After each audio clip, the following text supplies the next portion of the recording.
Hiljuti just üks klient paluski, et kuidas saaks logo lisada enda sellele arvele, mis sa väljastad siis Merit Activast.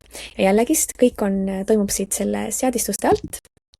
Võetan selle peale ja nüüd ma vaatan, kus on müügiarve seadistus, ehk siit vasakult teine tulp, üldised seadistused ja müügiarve seadistus.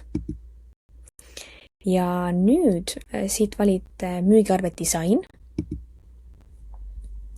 Ja nüüd sa siin näed, et mis info siin on ja ma saan valida näiteks logo siia alla, ma saan logo panna siia ülesse ja logo võtmiseks ma võtangi enda selle sama pildi, mis mul siin Facebooki lehel on, salvestan selle sama alla, lähen tagasi siia Meritisse ja vali logo, hammasratta peale, vali logo, üles laadida ja nüüd jääbki siia see minu logo.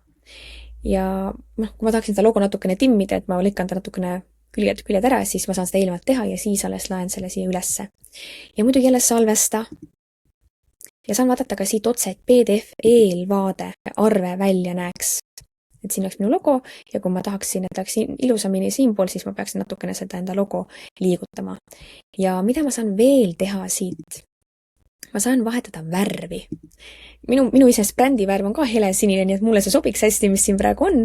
Ja ma jätangi nii, aga kui sa tahad valida, siis sa lähed selle peale ja siia vasakule tuleb selline värviratas. Ja siit ma saan valida erinevaid värve, et mis ma sooviksin, et minu sellel arvel siis oleks olemas. Ja siis, kui valin välja, siis jällegist salvesta. Siis läheb siia peale.